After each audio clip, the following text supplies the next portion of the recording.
ఈరోజు నుంచి సైమల్టేనియస్గా ఎకానమీ అలాగే ఏపీ హిస్టరీ బిట్స్ ఎక్స్ప్లెనేషన్స్తో పాటు మనం పాలిటీ ఆర్టికల్స్ చూద్దాం. అంటే థియరీ కాదు, జస్ట్ ఆర్టికల్స్ ఓన్లీ. ఆర్టికల్స్ 1 నుంచి లాస్ట్ ఆర్టికల్ వరకు కూడా సబ్ క్లాజులతో సహా లైన్గా చూద్దాం అనమాట. మనకి బుక్స్లో ఉంటాయి, బట్ టాపిక్ వైజ్ ఉంటాయి. ఆ టాపిక్లో మధ్యలో వేరే వేరే ఆర్టికల్స్ లైన్గా ఉండవు అనమాట. అలా లైన్గా మనము ఇది ఎక్స్ప్లెనేషన్ అనేది చూద్దాం. ప్లస్ రాజ్యాంగ సవరణలను, ఈ 2 పాలిటీలో ఇంపార్టెంట్ కాబట్టి ఈ 2 చూద్దాము తక్కువ వీడియోలో అయిపోయేటట్టుగా. సో ఇప్పుడు మనం ఆర్టికల్ 1 చూసినట్లయితే, మన ఆర్టికల్ 1 ఏంటి? భారత్ లేదా ఇండియా అనేది రాష్ట్రాల యూనియన్ అనమాట. అంటే భారత భూభాగం అనగా ఏంటి? రాష్ట్రాల సరిహద్దులు ఉంటాయి, కేంద్రపాలిత ప్రాంతాల సరిహద్దులు ఉంటాయి. అండ్ కేంద్ర ప్రభుత్వం ఏమైనా కొత్త ప్రాంతాలు సముపార్జించుకుంటే ఆర్టికల్ 2 ప్రకారము అటువంటి భాగాలు కూడా మనకి ఇందులో సరిహద్దులు ఉంటాయన్నమాట. అలాగే భూభాగంలోని సరిహద్దులే కాకుండా జల భాగంలో సరిహద్దులు అవేంటి? ప్రాదేశిక జలాలు అంటే టెరిటోరియల్ వాటర్స్ 12 నాటికల్ మైళ్ళ వరకు మన ఆధీనంలో ఉంటాయి. అండ్ ఎక్స్క్లూజివ్ ఎకనామిక్ జోన్స్ అంటే 200 నాటికల్ మైల్స్ వరకును. అలాగే అంతరిక్ష సరిహద్దు కూడా. ఇవన్నీ చెప్పేది ఆర్టికల్ 1. అయితే ఇక్కడ భారత యూనియన్ అనే పదం కంటే మనకి భారత భూభాగం అనే పదము చాలా విస్తృతమైనది అనమాట. భారత భూభాగం విస్తృతమైన పదం. ఎందుకనంటే యూనియన్లో ఏంటుంటాయి? స్టేట్స్ మాత్రమే ఉంటాయి. కానీ భారత భూభాగంలో స్టేట్స్ ఉంటాయి, యూనియన్ టెరిటరీస్ ఉంటాయి, భారతదేశం ఆర్జించుకున్నటువంటి ఆర్జిత ప్రాంతాలు కూడా మనకి ఇందులో ఉంటాయి అన్నమాట. ఇక్కడ యూనియన్ ఇది. అలాగే సమాఖ్య వ్యవస్థ అనేది మనకి ఎక్కడ కూడా పదం కనిపించదు, యూనియన్ అనే పదమే కనిపిస్తుంది. సో యూనియన్ అంటే స్టేట్స్ మాత్రమే వస్తాయి కాబట్టి, భారత భూభాగం అంటే స్టేట్స్, యూనియన్ టెరిటరీస్ అలాగే మన ఆర్జించిన ప్రాంతాలు ఉంటాయి కాబట్టి భారత భూభాగం అనేది చాలా విస్తృతమైనదని చెప్పి ఇక్కడ చెప్పడం జరుగుతుంది. అలాగే ఇక్కడ మనకి ఇంకొక విధంగా కూడా చెప్పాలి అంటే, సమాఖ్య అనేటప్పటికి ఏమొస్తుంది? సమాఖ్య వ్యవస్థలోని రాష్ట్రాల సభ్యత్వాన్ని కలిగి ఉండి ఏమవుతుంది మనకి? కేంద్రంతో అధికారాలు అంటే స్టేట్స్కి మధ్య అధికారాల విభజన అనేది జరుగుతుంది. కానీ మనకి కేంద్రపాలిత ప్రాంతాలను ఆర్జించిన ప్రాంతాలు మాత్రము కేంద్ర ప్రభుత్వ ప్రత్యక్ష పాలనలో ఉంటాయి అన్నమాట. అది మనం డిఫరెన్స్ అనేది గమనించాలి. అందుకే యూనియన్ అనే పదం కంటే భూభాగం అనేది చాలా విస్తృతమైనది. ఆర్టికల్ 2 ఏంటంటే, ఆర్టికల్ 2లో 2 ఉంటాయి. ఏంటి అంటే, భారత యూనియన్లో కొత్త రాష్ట్రాలను చేర్చుకునేది ఉంటుంది. ఇంకొకటి ఏంటి? కొత్త రాష్ట్రాలను స్థాపించే అధికారం. మన దేశంలో కొత్త రాష్ట్రాలను ఏర్పాటు చేసే అధికారం ఉంటుంది. అండ్ కొత్త రాష్ట్రాలను బయట నుంచి మనం చేర్చుకునే అధికారం కూడా ఉంటుందన్నమాట. ఈ 2 ఉంటాయి. రాష్ట్రాలను చేర్చుకోవచ్చు అనేది ఏంటి? ఆల్రెడీ అస్తిత్వంలో ఉన్న రాష్ట్రాలు, ఆల్రెడీ రాష్ట్రాలుగానే కొనసాగుతూ ఉంటాయి, వాటిని మనం చేర్చుకోవడం కోసము. రెండోది ఏంటి? అస్తిత్వంలో లేని వాటిని, అంటే ఇంతకుముందు అది రాష్ట్రాలుగా లేవు, కొత్తగా రాష్ట్రాలుగా స్థాపించడం గురించి చెప్తుందనమాట. సో ఇది మొత్తం ఆర్టికల్ 2 అనేది మన భారత యూనియన్లో, అది గుర్తుపెట్టుకోవాలి, భారత యూనియన్లో భాగం కాని ప్రాంతాలను చేర్చుకోవడం గురించి, కొత్తగా స్థాపించడం గురించి వివరిస్తుంది అనమాట. అదే భారత యూనియన్లో భాగమైనవి అయితే ఆర్టికల్ 3 చెప్తుంది, భారత యూనియన్లో భాగం కానివి అయితే ఆర్టికల్ 2 చెప్తుంది అనమాట. ఆర్టికల్ 3 ఏం చెప్తుందంటే, ఆర్టికల్ 3 ప్రకారము ఆర్టికల్ 3లో ఏం చెప్తుంది? కొత్త రాష్ట్రాన్ని ఏర్పాటు చేయడం. ఇవన్నీ కూడా నేను ఇంతకుముందు 2వ ఆర్టికల్లో చెప్పినట్లుగా భారత యూనియన్లో భాగాలలో సంబంధించింది అనమాట. భారత యూనియన్కి బయట అయితే అది ఆర్టికల్ 2 అవుతుంది, భారత యూనియన్లో అయితే మనకి ఆర్టికల్ 3 అవుతుంది. భారత యూనియన్లో భాగం కాని ప్రాంతాలైతే ఆర్టికల్ 2, అదేవిధంగా భారత యూనియన్లో రాష్ట్రాల గురించి సంబంధించిన విషయం అయితే ఆర్టికల్ 3 అనమాట. ఈ ఆర్టికల్ 3 ప్రకారము ఆర్టికల్ 3లో ఏం చెప్తుంది? కొత్త రాష్ట్రాన్ని ఏర్పాటు చేయడం అనమాట. ఈ కొత్త రాష్ట్రాన్ని ఏర్పాటు చేయడం అనేది 2 లేదా ఎక్కువ రాష్ట్రాలను కలిపి ఒక కొత్త రాష్ట్రంగా ఏర్పాటు చేయవచ్చు. అలాగే ఒక రాష్ట్రాన్ని విడగొట్టి 2 రాష్ట్రాలుగా ఏర్పాటు చేయవచ్చు. అంటే ఫస్ట్ దానికి ఎగ్జాంపుల్ ఏంటి? మన హైదరాబాద్తో కలిసి 1956లో ఆంధ్రప్రదేశ్ ఏర్పడింది. 2 రాష్ట్రాలను కలిపి కొత్త రాష్ట్రం ఏర్పాటు చేయడం. అలా కాకుండా ఆంధ్రప్రదేశ్ను విడగొట్టి తెలంగాణ, ఆంధ్రగా విడదీయడం అనేది ఈ 2వ దానికి. ఒక రాష్ట్రాన్ని విడగొట్టి కొత్త రాష్ట్రాన్ని ఏర్పాటు చేయడం. ఇది ఆర్టికల్ 3లో కొత్త రాష్ట్రాన్ని ఏర్పాటు చేయడం. 3లో బి ఏం చెప్తుందంటే, రాష్ట్ర విస్తీర్ణాన్ని, ఒక స్టేట్ యొక్క విస్తీర్ణం, ఏరియా అనేది పెంచవచ్చు. 3లో సి ఏం చెప్తుంది? ఒక స్టేట్ యొక్క విస్తీర్ణాన్ని తగ్గించవచ్చు. 3లో డి ఏం చెప్తుందంటే, ఆ స్టేట్ యొక్క సరిహద్దులను సవరించవచ్చు. బార్డర్స్ ఏవైతే ఉంటాయో దాన్ని సవరించవచ్చు. ఆర్టికల్ 3లో ఏంటంటే రాష్ట్రాల పేర్లను మార్చవచ్చు. పేర్లకు సంబంధించి రీసెంట్‌గా మనం చూసినట్లయితే వెస్ట్ బెంగాల్, పశ్చిమ బెంగాల్‌కి సంబంధించి పశ్చిమ బంగా, అదేవిధంగా కేరళకి సంబంధించి కేరళం. ఈ పేర్లను మనం ఈ మధ్యన చూసుంటాం కదా, అది ఆర్టికల్ 3లో ఈకి రిలేటెడ్ అనమాట. ఈ విధంగా ఆర్టికల్ 3కి సంబంధించినవి ఏ, బి, సి, డి, ఈ ఉంటాయి. అయితే ఇక్కడ ఇవన్నీ కూడా ఆర్టికల్ 3లోవి భారత యూనియన్లో ఉన్నటువంటి రాష్ట్రాలకి సంబంధించిన విషయాలకు వర్తిస్తుంది. ఆర్టికల్ 2 ఏంటంటే మన భారత యూనియన్లో భాగం కాని రాష్ట్రాల గురించి వర్తిస్తుందనమాట. అయితే ఇప్పుడు 2కి 3కి మనం రిలేటెడ్గా కొంచెం చిన్న ఇష్యూ ఉంటుంది. ఏంటంటే యాక్చువల్గా ఏంటి, భారత యూనియన్లో భాగమైనటువంటి రాష్ట్రాలకి సంబంధించి రాజ్యాంగంలో ఉంటుంది, కానీ బయట ఉన్న భూభాగాలు అంటే బయట ఉన్న భూభాగాల్ని మనకి చేర్చడం కానీ, లేదా మన భారత భూభాగ ప్రాంతాన్ని ఏదైనా విదేశీ రాజ్యానికి దత్తత చేయవచ్చా అనే దానికి రాజ్యాంగంలో లేదు. అప్పుడు 1960లో రాష్ట్రపతి గారు ఎవరికి సలహా అడుగుతారు, మనకి సుప్రీంకోర్టు CJIకి సలహా అడుగుతారు. ఏ విషయంలో అంటే వెస్ట్ బెంగాల్లోని బెర్బెరీ యూనియన్లోని ఒక భూభాగ ప్రాంతాన్ని పాకిస్తాన్కి కేంద్ర ప్రభుత్వం దత్తత చేయాలనుకుంటుంది. అది చాలా ఉద్యమానికి, వివాదానికి దారితీస్తుంది అనమాట. ఆ విషయంలో సుప్రీంకోర్టు CJI యొక్క సలహాను అడుగుతారు. అంటే మన దేశంలో ఒక రాష్ట్రానికి సంబంధించిన భూభాగానికి సంబంధించి అధికారం ఉంది, కానీ ఒక భూభాగాన్ని విదేశాలకు దత్తత చేయాలంటే మాత్రం తప్పనిసరిగా 368 ఆర్టికల్ ప్రకారం రాజ్యాంగ సవరణ చేయాలని చెప్పి సుప్రీంకోర్టు CJI సలహా ఇవ్వడం జరుగుతుందన్నమాట. దీని పర్యవసానంగానే మనకి 1960లో 9వ రాజ్యాంగ సవరణ చట్టం ఆమోదించబడి 1960లో బెర్బెరీ ప్రాంతం ఏదైతే ఉందో దాన్ని పాకిస్తాన్కి బదిలీ చేయడం జరుగుతుంది. అయితే ఆర్టికల్ 2కి సంబంధించి ఆర్టికల్ 3కి సంబంధించి మనం ఏదైనా కొత్త రాష్ట్రాన్ని ఏర్పాటు చేయాలనుకో, దానికి సంబంధించి కొన్ని విషయాలను 1955లో 5వ రాజ్యాంగ సవరణ ద్వారా చేర్చారు. అవి ఏంటంటే కొత్తగా చేర్చినవి, మనకి ఒక రాష్ట్ర శాసనసభ ఒక బిల్లు ఉంది కదా, ఒక రాష్ట్రానికి సంబంధించిన బిల్లు పార్లమెంట్లో ప్రవేశపెట్టే ముందు ఆ రాష్ట్ర శాసనసభ అభిప్రాయాన్ని రాష్ట్రపతి కోరుతాడు. ముందుగా రాష్ట్రపతి ఆ స్టేట్ గవర్నమెంట్ ఏదైతే ఉందో స్టేట్ గవర్నమెంట్కి పంపించాలి. ఆ స్టేట్ గవర్నమెంట్ వాళ్ళు అనుమతించినా అనుమతించకపోయినా, అంటే ఓకే చేసినా ఓకే చేయకపోయినా సరే రాష్ట్రపతి కొంత సమయం అంటూ ఇస్తారు. ఆ సమయంలోగా అభిప్రాయాన్ని చెప్పాలన్నమాట. రాష్ట్ర శాసనసభ అభిప్రాయాలని పరిగణలోకి తీసుకోవచ్చు, తీసుకోకపోవచ్చు. అదే అమెరికా, ఆస్ట్రేలియాలో అయితే మాత్రమే తప్పనిసరిగా స్టేట్ గవర్నమెంట్ ఒప్పుకుంటేనే దాని ప్రకారమే చేయాలి. కానీ మన ఇండియాలో అలా అవ్వదు. స్టేట్ గవర్నమెంట్ యొక్క అభిప్రాయంతో సంబంధం లేదు. రాష్ట్రపతి ఏదైతే అనుకుంటారో అదే ఫైనల్ అవుతుందన్నమాట. అయితే ఈ బిల్లును రాష్ట్రపతి యొక్క పూర్వ అనుమతితోనే ప్రవేశపెట్టాలి. ఇవి మనకి 5వ రాజ్యాంగ సవరణ ద్వారా 55లో చేర్చడం జరిగింది. Next article 4. ఆర్టికల్ 4 కనుక మనం చూసుకున్నట్లయితే ఇది ఆర్టికల్ 2కి 3కి రిలేటెడ్. 2, 3 ఆర్టికల్ ప్రకారం మనం ఏదైనా చేసినప్పుడు, సవరణ చేసినప్పుడు 1వ షెడ్యూల్ 4వ షెడ్యూల్లో తప్పనిసరిగా మార్పు అనేది వస్తుంది. తప్పనిసరిగా మార్చాల్సి ఉంటుందన్నమాట. ఇందులో అంశాలని మనం తప్పనిసరిగా మార్చవలసి ఉంటుంది. పార్లమెంట్ ప్రత్యేకంగా చట్టం అయితే చేయాల్సిన అవసరం లేదు. 2, 3లో ఏదైనా సవరణ చేస్తే ఆటోమేటిక్గా 1, 4 షెడ్యూల్లో మార్పుకు గురవుతాయి. ఇది 4లో 1. 4లో 2 ఏం చెప్తుంది అంటే ఈ ఆర్టికల్ 2, 3 ప్రకారము ఏ సవరణ చేసినా రాజ్యాంగ సవరణగా పరిగణించరు. ఎందుకనంటే ఈ 2, 3 ఆర్టికల్ ప్రకారము ఒక కొత్త రాష్ట్రాన్ని ఏర్పాటు చేయడమైనా చేర్చుకోవడమైనా, అదేవిధంగా ఆర్టికల్ 3 ప్రకారము రాష్ట్రం యొక్క విస్తీర్ణాన్ని పెంచడమైనా, తగ్గించడమైనా, ఒక రాష్ట్రాన్ని విడగొట్టి కొత్త రాష్ట్రాన్ని ఏర్పాటు చేయడమైనా, ఇలాంటివి ఏమి చేసినా సరే సాధారణ మెజారిటీతో మాత్రమే మనం ఓకే చేస్తాం. కాబట్టి అది రాజ్యాంగ సవరణగా పరిగణించరు. కానీ బెర్బెరీ కేసులో మనకి ఏదైతే సుప్రీంకోర్టు సలహా ఇచ్చిందో దాని ప్రకారం మన రాష్ట్ర భూభాగాన్ని దేన్నైనా సరే అవతల దేశానికి అప్పగించాలనుకున్నప్పుడు మాత్రము దాని ప్రత్యేక మెజారిటీతో ఓకే చేయాలి. అప్పుడు అది రాజ్యాంగ సవరణగా పరిగణించబడుతుంది అనమాట. సో ఇక్కడ మనకి ఏం చెప్పారు, కారణం ఏంటి, ఇక్కడ సాధారణ మెజారిటీతో పాటించడమే. ఇది ఆర్టికల్ 4లో 2 చెప్తుందనమాట. అనగా రాష్ట్రాల ఏర్పాటుకు, పునర్వ్యవస్థీకరణకు, ఇతర అంశాలకు రాజ్యాంగ సవరణ తప్పనిసరి కాదు.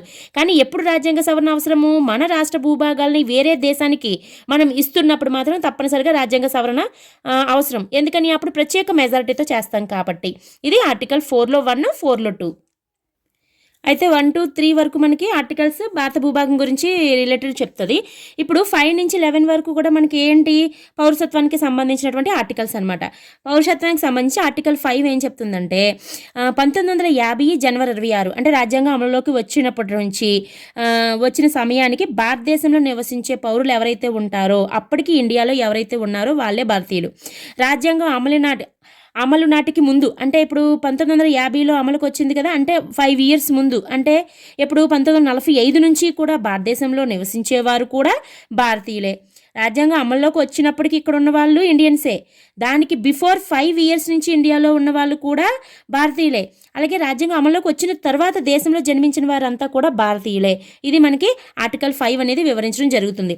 ఆర్టికల్ 6 ఏం చెప్తుంది, పాకిస్తాన్ నుంచి ఇండియాకు వలస వచ్చిన వారనమాట. పాకిస్తాన్ నుంచి ఇండియాకి మనకి ఏదైతే పార్టీషన్ జరిగిందో, ఇండియా పాకిస్తాన్ విడిపోయినప్పుడు పార్టీషన్ జరిగిన తర్వాత పాకిస్తాన్ నుంచి ఇక్కడికి చాలా మంది వచ్చిన వాళ్ళు ఉన్నారు, ఇక్కడ నుంచి పాకిస్తాన్కి వెళ్ళిన వాళ్ళు ఉన్నారు. అయితే ఒక డెడ్ లైన్ అనేది పెట్టారు. ఏంటి, 1948 జూలై 19th 1948 జూలై 19వ తేదీ వరకు కూడా తమ పేర్లను ఏం చేయాలి, సంబంధిత కమిషనరేట్, ఆ పాకిస్తాన్కి సంబంధించిన కమిషనరేట్ దగ్గర లేదంటే ఇండియాకి సంబంధించిన కమిషనరేట్ దగ్గర, కమిషనరేట్స్ ఉంటాయి కదా, అక్కడ సంబంధిత వాళ్ళ పేర్లను కమిషనరేట్ వద్ద నమోదు చేసుకుంటే వాళ్ళు భారత పౌరసత్వం లభిస్తుంది. ఎవరు వాళ్ళు, పాకిస్తాన్ నుంచి ఇండియా వలస వచ్చిన వాళ్ళు. ఇండియా వలస వచ్చి డైరెక్ట్గా ఇండియన్స్ అయిపోరు, వాళ్ళు వచ్చిన తరువాత వాళ్ళ పేర్లను కమిషనరేట్ వద్ద నమోదు చేసుకోవాలి. అయితే ఈ పద్ధతిలో పౌరసత్వం పొందేవారు 1935 భారత ప్రభుత్వ చట్టం ప్రకారం పౌరులుగా నమోదై ఉండాలి. అప్పటికే ముందు బ్రిటిష్ వారు తీసుకొచ్చిన చట్టము 1947 యాక్ట్కి ముందు చట్టం ఏంటి, 1935 యాక్ట్. ఆ 35 యాక్ట్ ప్రకారం పౌరులుగా నమోదై ఉన్న వాళ్ళు, పాకిస్తాన్ నుంచి ఇండియాకి వలస వచ్చిన వాళ్ళు 1948 జూలై 19th లోపు ఇండియాలో కమిషనరేట్ వద్ద నమోదు చేసుకుంటే భారత పౌరసత్వం లభిస్తుంది అనేది ఆర్టికల్ 6 చెప్తుంది. ఆర్టికల్ 7 ఏం చెప్తుంది అంటే, పాకిస్తాన్కు వలస వెళ్ళి అంటే పాకిస్తాన్కి ఇక్కడ నుంచి వెళ్ళిపోయి మళ్ళీ తర్వాత కాలంలో తిరిగి భారతదేశానికి వచ్చి 1948 మార్చి 21వ తేదీలోగా అంటే ఇంతకు ముందు అనమాట. ఇదేంటి, విడిపోయిన తర్వాత పాకిస్తాన్ నుంచి ఇండియాకి వచ్చిన వాళ్ళు. ఆర్టికల్ 6 ఇక్కడ ఏంటి, ఆర్టికల్ 7 ఇంతకు ముందు అంటే స్వాతంత్రం రాకముందే పాకిస్తాన్కి వలస వెళ్ళి తర్వాత కాలంలో పాకిస్తాన్ నుంచి భారతదేశానికి తిరిగి వచ్చి 1948 మార్చి 21లోగా కమిషనరేట్ వద్ద తమ పేర్లను నమోదు చేసుకున్న వాళ్ళకి పౌరసత్వం లభిస్తుంది. వీళ్ళు కూడా 1935 యాక్ట్ ప్రకారం భారతీయులా ఉండాలి. ఇది ఆర్టికల్ 7 చెప్తుంది. ఆర్టికల్ 5 ఏమో ఇండియాలో ఆల్రెడీ రాజ్యాంగం అమల్లోకి వచ్చినప్పటికీ ఎవరైతే ఉన్నారో వాళ్ళు 5 ఇయర్స్ ముందు నుంచి ఉన్నవాళ్ళు, తర్వాత జన్మించిన వాళ్ళు, ఆర్టికల్ 5 చెప్తుంది. 6 ఏమో పాకిస్తాన్ నుంచి ఇండియాకి వలస వచ్చిన వాళ్ళు, కమిషనరేట్లో పేర్లు నమోదు చేసుకున్న వాళ్ళు. ఆర్టికల్ 7 ఏం చెప్తుంది, ఇక్కడ నుంచి పాకిస్తాన్కు వలస వెళ్ళి తర్వాత కాలంలో పాకిస్తాన్ నుంచి ఇక్కడికి వచ్చి 1948 మార్చి 21లోగా ఇక్కడ కమిషనరేట్ల వద్ద పేర్లు నమోదు చేసుకున్న వాళ్ళు. ఇప్పుడు ఆర్టికల్ 8 ఏం చెప్తుందంటే, తల్లిదండ్రులు, మాతామహులు మరియు పితామహులు కనీసం ఒకరైనా భారతీయ సంతతికి చెంది ఉన్నట్లయితే అలాంటి వారు రక్త సంబంధం ప్రాతిపదికన భారత పౌరసత్వం పొందవచ్చు. అంటే ఇప్పుడు ఎవరైనా ఒక వ్యక్తి ఉన్నారు, వాళ్ళ తల్లిదండ్రులు కానీ, వాళ్ళ మాతామహులు కానీ, పితామహులు కానీ, తాతలు ముత్తాతలు ఉంటారు కదా, వాళ్ళు కనీసం ఏ ఒక్కరైనా సరే భారత సంతతికి చెందిన వారై ఉంటే అలాంటి వారికి రక్త సంబంధం ద్వారా భారత పౌరసత్వం లభిస్తుంది అనేది ఆర్టికల్ 8 చెప్తుంది. ఆర్టికల్ 9 ఏం చెప్తుందంటే, మన భారతీయ పౌరులు స్వచ్ఛందంగా విదేశీ పౌరసత్వాన్ని పొందితే సహజంగానే భారతదేశ పౌరసత్వాన్ని కోల్పోతారు. అంటే ఆటోమేటిక్గా విదేశాల్లో ఉన్న వాళ్ళకి, ఇప్పుడు అమెరికాలో ఉన్న వాళ్ళకి గ్రీన్ కార్డ్ అనేది పౌరసత్వం, వాళ్ళకి ఏంటంటే చాలా కాలంగా ఉండడం వల్ల అక్కడ పౌరసత్వం వస్తుంది. ఎప్పుడైతే అక్కడ పౌరసత్వం వస్తుందో మన దేశంలో పౌరసత్వం ఆటోమేటిక్గానే కోల్పోతుంది. ఇది ఆర్టికల్ 9 చెప్తుంది. ఆర్టికల్ 10 ప్రకారం భారతదేశ పౌరులుగా పరిగణించబడేవారు అంటే మన ఇండియా పౌరులుగా ఎవరైతే ఉంటారో పరిగణించబడేవారు భారతదేశ పౌరులుగానే కొనసాగుతారు. వాటికి సంబంధించిన నియమాలను పార్లమెంటు రూపొందిస్తుంది. దీనికి సంబంధించిన చట్టాలు కానీ నియమాలు కానీ ఏవైనా సరే మన భారత పౌరులకు సంబంధించినవన్నీ కూడా మన భారత పార్లమెంటే రూపొందిస్తుంది. ఆర్టికల్ 11 ఏం చెప్తుంది, పౌరసత్వానికి సంబంధించిన అన్ని అంశాలపైన అనగా పౌరసత్వం పొందే పద్ధతులు, రద్దు చేసే పద్ధతులపైన పార్లమెంట్కి అంతిమ అధికారం ఉంటుంది.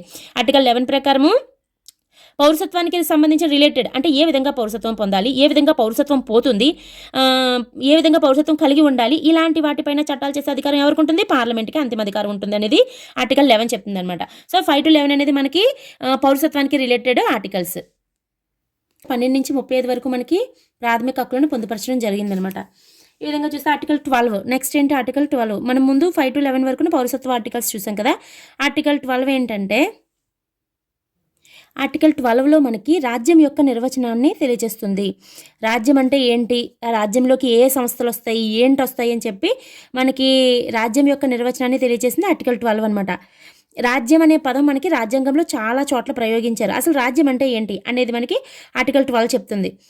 ప్రాథమిక హక్కులు అంటే ఇదేంటి, రాజ్యం ఏదైతే ఉందో మన రాజ్యం యొక్క నిరపేక్ష అధికారాలకు, అంటే అవి ఉపయోగించుకునే, అవి ప్రభుత్వాలు కానీ సంస్థలు కానీ ఏమైనా సరే వాటి ఉపయోగించుకునే అధికారాలు కొన్ని విపరీతంగా అంటే ఎదుటి వాళ్ళకి హాని కలిగించే విధంగా అధికారాలను ఉపయోగించుకున్నారనుకోండి, వాళ్ళకి వ్యతిరేకంగా పొందే హక్కులు ప్రాథమిక హక్కులు అనమాట. అంటే నిరపేక్ష అధికారాలకు వ్యతిరేకంగా పొందేవి, వాళ్ళకి అపోజిషన్లో ఉండి పొందే అధికారాలు ప్రాథమిక హక్కులు అనమాట. వీటిని ప్రాథమిక హక్కులను రాజ్యం యొక్క నిరపేక్ష అధికారాలకు వ్యతిరేకంగా పొందుపరిచారు. మనకి రాజ్యం అనే పదం చాలా చోట్ల ఉంది. అసలు రాజ్యం అంటే ఏంటి అనేది ఆర్టికల్ 12లో ఉందన్నమాట.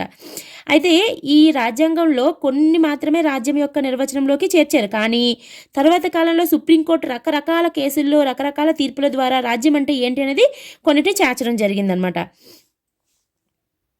అంటే ప్రాథమిక హక్కులు అనేవి ప్రభుత్వం యొక్క చర్యలకు వ్యతిరేకంగా, ప్రభుత్వం ఏదైనా ఒక చర్య తీసుకుంది, ఆ చర్య వల్ల ఎదుటి వాళ్ళకి నష్టం కలగడము, లేదంటే ఇబ్బంది కలగడము, బాధ కలగడము, వాళ్ళు ఇబ్బందుల పాలవడం, ఇలాంటివి జరిగినప్పుడు వాటికి వ్యతిరేకంగా గుర్తించబడ్డవే మనకి ప్రాథమిక హక్కులు. అప్పుడు ఈ రాజ్య ఆ ప్రభుత్వమా లేదంటే ఆ సంస్థ ఏదైతే వాళ్ళకి ఇబ్బంది కలిగించిందో అవి రాజ్యం యొక్క పరిధిలో ఉన్నాయా లేదా, రాజ్యం యొక్క పరిధిలో కనుక లేకపోతే వాటిపైన సుప్రీంకోర్టులో న్యాయస్థానంలో ప్రశ్నించే అవకాశం ఉండదు. అందుకని ప్రాథమిక హక్కులను ఉల్లంఘించినప్పటికీ కూడా వాళ్ళు ఏం చేస్తారు, కొన్ని సంస్థలు కానీ కొన్ని ప్రభుత్వాలు కానీ ప్రాథమిక హక్కుల్ని ఉల్లంఘించాయి అనుకో, న్యాయస్థానంలో ప్రశ్నించలేము. ఎందుకని, అది రాజ్యమైన నిర్వచనంలో లేదు కాబట్టి. రాజ్యం అంటే చాలా విస్తృతమైన నిర్వచనం అనేది అవసరం. అందుకే రాజ్యం అంటే ఏంటి, కేంద్ర రాష్ట్ర ప్రభుత్వాలు, కేంద్ర రాష్ట్ర శాసనసభలు ఉంటాయి. ఇందులో 12లో అనమాట. 12లో 12 అంటే రాజ్య నిర్వచనము, 12లో ఏలో కేంద్ర ప్రభుత్వాలు, రాష్ట్ర ప్రభుత్వాలు, కేంద్ర శాసనసభలు, రాష్ట్ర శాసనసభలు. 12లో బికి వచ్చేటప్పటికి స్థానిక సంస్థలు అనగా మున్సిపాలిటీలు, పంచాయతీలు, జిల్లా బోర్డులు, ట్రస్టులు అన్నీ వస్తాయి. 12లో సి అంటే ప్రభుత్వ ఆదేశాల ద్వారా ఏర్పాటైన చట్టబద్ధ సంస్థలు, చట్టేతర సంస్థలు, ఎల్ఐసి కానీ, ఓఎన్జీసీ కానీ అండ్ ఎన్టీపీసీ కానీ ఇలాంటివన్నీ కూడా సంస్థలన్నీ కూడా వస్తాయి. 12లో డి ప్రకారము న్యాయ వ్యవస్థ కూడా రాజ్య నిర్వచన పరిధిలోకే వస్తుందని సుప్రీంకోర్టు ఒక తీర్పులో చెప్తుంది. అంటే ఇది ఈ న్యాయ వ్యవస్థ కూడా రాజ్య నిర్వచన పరిధిలోకి వచ్చినప్పుడు అదేంటంటే ఎంప్లాయ్మెంట్, నియమించే అధికారాలు అప్పుడు మాత్రమే ఇందులోకి వస్తుందన్నమాట. అది తర్వాత వేరే కేసులు చదివేటప్పుడు మనకు అది అర్థమవుతుంది. సో ఇక్కడ సుప్రీంకోర్టు తీర్పు చెప్పింది. అలాగే ప్రభుత్వ భాగస్వామ్యం ఉన్న ప్రైవేట్ సంస్థలు కూడా రాజ్య నిర్వచన పరిధిలోకి వస్తాయని పేర్కొంది.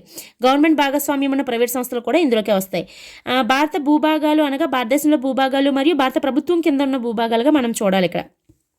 సో ఇవన్నీ కూడా రాజ్య నిర్వచనం. అయితే ఈ రాజ్య నిర్వచనం ఇవే కాకుండా ఇంకా కొన్నిటిని మనకి తర్వాత కాలంలో కొన్ని కేసుల్లో చేర్చడం జరిగింది. అదేంటంటే అజయ్ సహాయ్ వర్సెస్ ఖలీద్ ముజీద్ కేసులో 1981లో ఒక కంపెనీ కానీ ఏదైనా పెట్టినప్పుడు దాని యొక్క క్యాపిటల్లో ప్రభుత్వం వాటా ఉందనుకోండి, అది రాజ్యంలోకి వస్తుంది. ఒక సంస్థ మొత్తం ఖర్చుని ప్రభుత్వమే భరిస్తే అది రాజ్య నిర్వచనంలోకి వస్తుంది. సంపూర్ణ పరిపాలనా నియంత్రణ ఆ సంస్థ పైన ప్రభుత్వమే కలిగి ఉంటే అది రాజ్య నిర్వచనంలోకి వస్తుంది. ఆ సంస్థ ఆర్థిక లావాదేవీలు ప్రభుత్వ నియంత్రణలోనే ఉంటే అది కూడా రాజ్య నిర్వచనంలోకే వస్తుందని మనకి కొన్ని, అంటే అజయ్ సహాయ్ వర్సెస్ ఖలీద్ ముజీద్ కేసులో మనకి సుప్రీంకోర్టు తీర్పు చెప్పడం జరిగింది. ఇప్పుడు మీకు చెప్పాను కదా, సుప్రీంకోర్టు అనేది న్యాయ వ్యవస్థ అనేది మనకి రాజ్య నిర్వచనం పరిధిలోకి వస్తుందని చెప్పాను కదా, అది కేసులు విచారించేటప్పుడు కాదు. ఇప్పుడు చెప్పాను మీకు ఆల్రెడీ. చూడండి, తన సిబ్బందిని నియమించుకునే అధికారం ఉంటుంది. ఎవరికి? కోర్టులకి. 145, 146 ప్రకారం సుప్రీంకోర్టుకి తన స్వయం నియమ నిబంధనలు రూపొందించుకోవచ్చు, సిబ్బందిని నియమించుకునే అధికారం. ఆ అధికారం ఏమవుతుంది? నియామక అధికారం అంటే కార్యనిర్వాహకపరమైనవి కదా, కార్యనిర్వాహక అధికారాలలోకి వస్తుంది నియామకం అంటే. అప్పుడు వాటి వల్ల ప్రాథమిక హక్కులకు భంగం కలిగితే న్యాయస్థానంలో ప్రశ్నించవచ్చు. ఇది మనకి AR Antulay versus RS Nayak 1988 కేసులోని కోర్టు అనేది తీర్పు చెప్పడం జరిగిందనమాట. AR Antulay versus RS Nayak 1988 కేసులో మనకి న్యాయ వ్యవస్థ కూడా రాజ్య నిర్వచనంలోకి పరిధిలోకి వస్తుందని చెప్పడం జరిగింది. అది ఆర్టికల్ 12. Next article 13. ఆర్టికల్ 13 అనేటప్పటికీ మనం సింపుల్గా చెప్పేది ఏంటి? న్యాయ సమీక్ష అధికారము. అంటే ఏవైనా చట్టాలు ప్రాథమిక హక్కులకు భంగం కలిగించినట్లయితే వాటిని కోర్టులు ఏం చేస్తాయి? సుప్రీంకోర్టు ఆర్టికల్ 32 ప్రకారము, హైకోర్టు ఆర్టికల్ 226 ప్రకారం ఆ చట్టాలు చెల్లవని చెప్పడం జరుగుతుంది. అంటే న్యాయ సమీక్ష అధికారం అంటే ఆర్టికల్ 13 వస్తుందన్నమాట. ఇక్కడంటే ఆర్టికల్ 13లో 1 రాజ్యాంగం అమల్లోకి వచ్చిన వెంటనే, అంతకుముందు అంటే మనకి రాజ్యాంగం ఎప్పుడు అమల్లోకి వచ్చింది? 1950 జనవరి 26వ తేదీన. అప్పటికి ఏవైతే చట్టాలు ఆల్రెడీ అమలులో ఉన్నాయో అవి, ఆ చట్టాలు ప్రాథమిక హక్కులకు వ్యతిరేకంగా ఉన్నాయనుకోండి, అవి చెల్లవు. అంటే లాస్ ఇన్ ఫోర్స్ ఏవైతే అమల్లో ఉన్నాయో అవి రాజ్యాంగం అమల్లోకి రాకముందు ఉన్న చట్టాలు అనమాట, అవి చెల్లకుండా పోతాయి. ఆర్టికల్ 13లో 2 ఏం చెప్తుంది? ప్రాథమిక హక్కులను హరించే లేదా పరిమితం చేసే చట్టాలు, ఆదేశాలు చెల్లవు. 13లో 1 ఏమో మన రాజ్యాంగం అమల్లోకి రాకముందు ఏ చట్టాలు ఉన్నాయో అందులో ఏ చట్టమైనా సరే ప్రాథమిక హక్కులకు భంగం కలిగించేలాగా ఉంటే అవి చెల్లవు అని చెప్తుంది.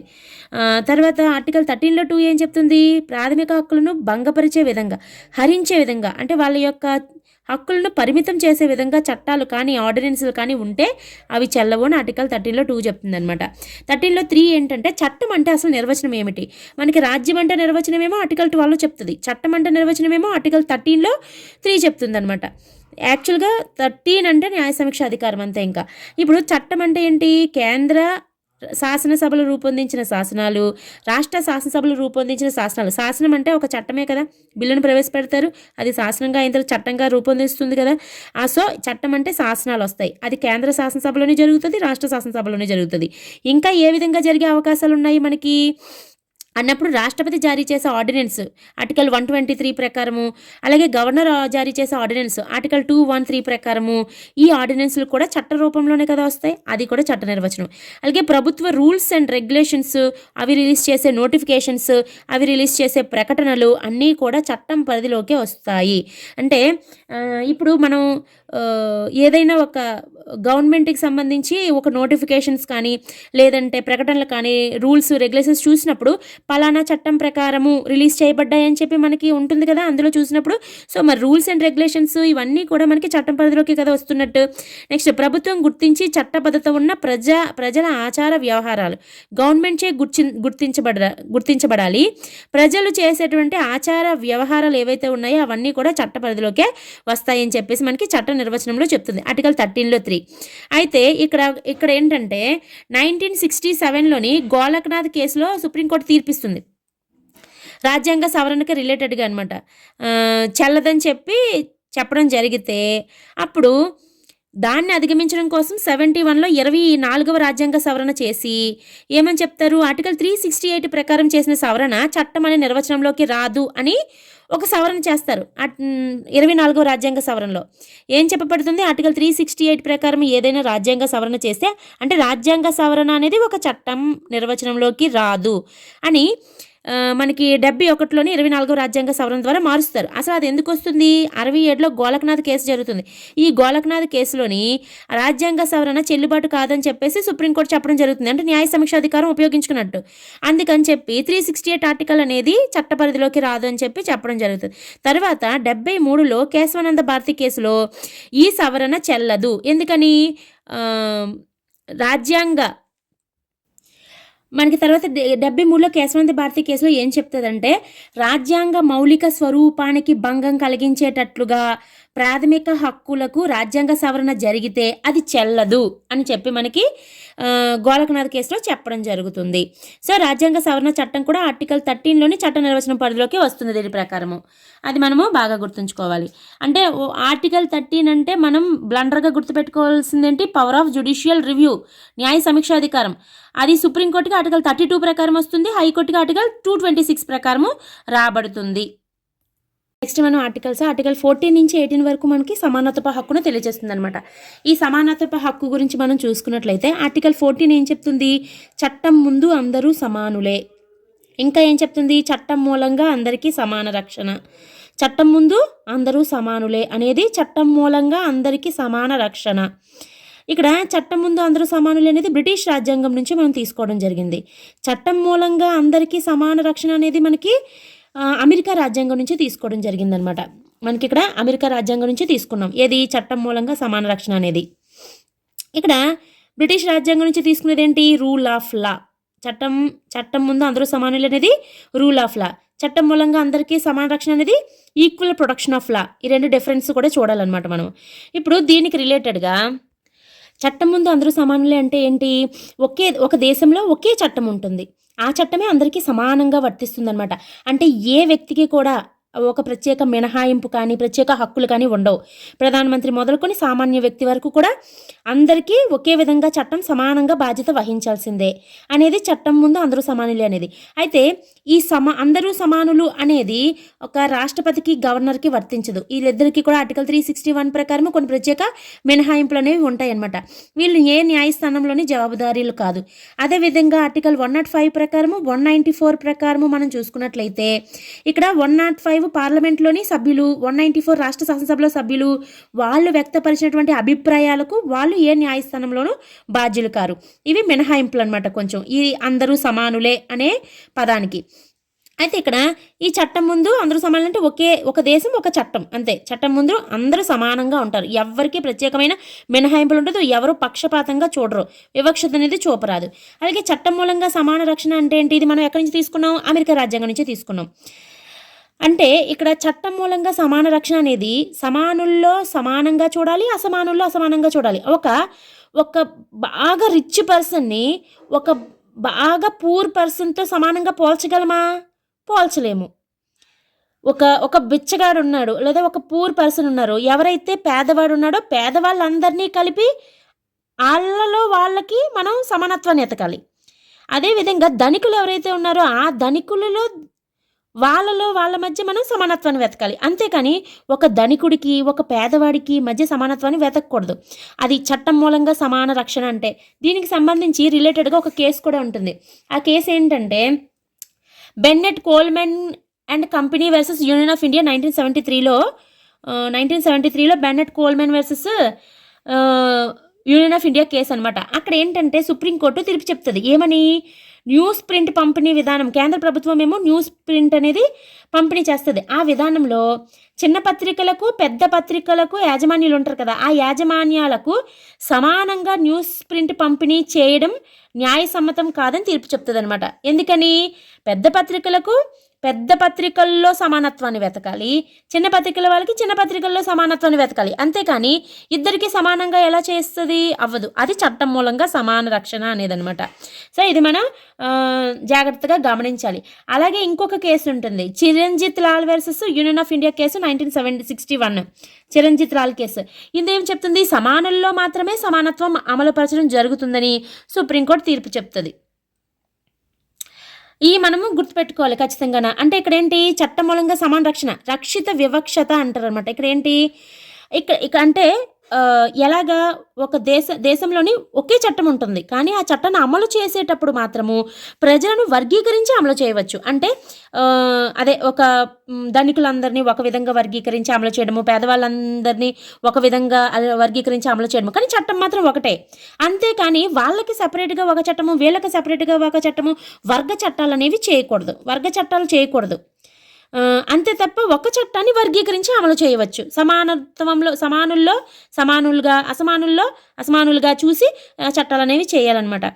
దీన్ని రక్షిత వివక్షత అంటారు. దీని తద్వారా ఏమవుతుంది? సామాజిక న్యాయం అనేది సాధ్యమవుతుంది. మినహాయింపులు ఉంటాయని చెప్పాను కదా. ఏంటంటే మనకి 361 ప్రకారం రాష్ట్రపతి గవర్నర్కి మినహాయింపులు ఉంటాయి. 105 ప్రకారం పార్లమెంట్ సభ్యులకి, 194 ప్రకారము మనకి రాష్ట్ర శాసనసభ సభ్యులకి కూడా కొన్ని మినహాయింపులు ఉంటాయి. ఇంకా చెప్పాలంటే ఆర్టికల్ 31C ఎప్పుడైతే వచ్చిందో ఆర్టికల్ 14 అనేది అక్కడ ఉండదు. 31C వచ్చింది అంటే అర్థం అక్కడ ఆర్టికల్ 14 లేదు అని అర్థం. 31C ప్రకారము మనకి 31C ప్రకారము 39B, అదేవిధంగా 39C దీని ప్రకారం ఏవైనా కొన్ని చట్టాలు కనుక చేసినట్లయితే అది ఆర్టికల్ 14కి వ్యతిరేకంగా ఉంది అని చెప్పేసి న్యాయస్థానాలకు వెళ్ళకూడదు. ఎప్పుడైతే 31C వచ్చిందో ఆర్టికల్ 14 ఆటోమేటిక్గా అక్కడ ఉండదు. అండ్ యాక్చువల్గా 31C ఏంటి? 31C ఏంటంటే ఆదేశిక సూత్రాల సాధనకై ఏవైనా శాసనాలు అమలు పరుస్తున్నారనుకో, ఆ శాసనాలకి మినహాయింపులు చెప్తుంది. ఇది ఆదేశిక సూత్రాలకి సంబంధించిన ఏవైనా చట్టాలు అమలు చేసేటప్పుడు దానికి రిలేటెడ్ మినహాయింపులు చెప్పేది 31C అనమాట. 39లో B ప్రకారము 39లో C ప్రకారము ఏవైనా చట్టాలు చేశారనుకోండి, అవి మనకి ఆర్టికల్ 14కి ఆర్టికల్ 19కి విరుద్ధంగా ఉన్నాయంటూ న్యాయస్థానాలకు వెళ్ళకూడదు అనేది 31C చెప్తుంది. ఆర్టికల్ 39B 39C ప్రకారం ఏవైనా చట్టాలు చేస్తే అవి ఆర్టికల్ 14కి 19కి విరుద్ధంగా ఉన్నాయని చెప్పేసి న్యాయస్థానంలో ప్రశ్నించకూడదు అనేది 31C. అందుకే 31C వచ్చింది అంటే ఆర్టికల్ 14 అక్కడ ఉండదు అని మనము అర్థం చేసుకోవాలి. అసలు 39B ఏంటి, 39C ఏంటి? 39B ఏంటంటే మన దేశంలో ఉన్న వనరులు ఏవైతే ఉంటాయో ఆ వనరులు వాటి యొక్క పంపిణీ అలాగే యాజమాన్యం కూడా సమాజ అభివృద్ధికి దోహదపడేలాగా నిర్వహించాలి. 39C ఆర్థిక వనరులు, ఉత్పాదక వనరులు సంపద కూడా కొద్దిమంది చేతుల్లో కేంద్రీకృతం కాకుండా చేయడం. అంటే దీని ప్రకారం ఏ చట్టాలు చేసినా అదేవిధంగా మనకి సహజ వనరులు పంపిణీ యాజమాన్యానికి సంబంధించి ఏమైనా చట్టాలు చేసినా మనకి ఆర్టికల్ 31C ప్రకారము న్యాయస్థానంలో ప్రశ్నించడానికి వీల్లేదు. అందుకే 31C వస్తే ఆర్టికల్ 14 ఉండదు. ఇది ఆర్టికల్ 14 రిలేటెడ్. అయితే ఈ ఆర్టికల్ 14లోని మనం 2 చూస్తున్నాం. ఏంటి? రూల్ ఆఫ్ లా, అది బ్రిటిష్ రాజ్యాంగం నుంచి తీసుకున్నాము. ఈక్వల్ ప్రొడక్షన్ ఆఫ్ లా, అది మనం అమెరికా రాజ్యాంగం నుంచి తీసుకున్నాం. ఈ రూల్ ఆఫ్ లా సంబంధించి ఒక ఇండెక్స్ అనేది ఉన్నది. అదేంటి? Rule of law index, rule of law index అనమాట. ఇది 2023లో కూడా రిలీజ్ చేయడం జరిగింది. ఈ రూల్ ఆఫ్ లా ఇండెక్స్ని రిలీజ్ చేసేది ఎవరు అంటే వరల్డ్ జస్టిస్ ప్రాజెక్ట్ వాళ్ళు దీన్ని రిలీజ్ చేస్తున్నారు. వరల్డ్ జస్టిస్ ప్రాజెక్ట్ వాళ్ళు రిలీజ్ చేస్తున్నారనమాట. అయితే దీని ప్రకారము 140 దేశాల్లోని ర్యాంకింగ్స్ని చూశారు. 140 దేశాల్లో చూసినప్పుడు మన దేశము ఇండియా 77వ ప్లేస్లో ఉంది. దేనిలోని? రూల్ ఆఫ్ లా ఇండెక్స్లో. అంటే చట్టం ముందు అందరూ సమానులు అనే దానికి సంబంధించి తీసుకొచ్చినటువంటి ఇండెక్స్లో 77వ ప్లేస్లో. లాస్ట్ టైము 79వ ప్లేస్లో ఉండేది, ఇప్పుడు 77వ ప్లేస్లో ఉంది. టోటల్ కంట్రీస్ అన్ని 140, మొత్తం 44 అంశాలు సూచికలు ఇందులో తీసుకున్నారు. అయితే ఇందులో ఫస్ట్ ప్లేస్ ఏంటి? డెన్మార్క్ అనేది ఫస్ట్ ప్లేస్, నార్వే అనేది సెకండ్ ప్లేస్ అండ్ ఫిన్లాండ్ అనేది థర్డ్ ప్లేస్. మన ఇండియా 77th ప్లేస్లో ఉంది. లాస్ట్ ప్లేస్లో ఉన్నది ఏంటి? వెనిజులా అనేది 140th ప్లేస్లో ఉన్నది. సో ఇది రూల్ ఆఫ్ లా ఇండెక్స్.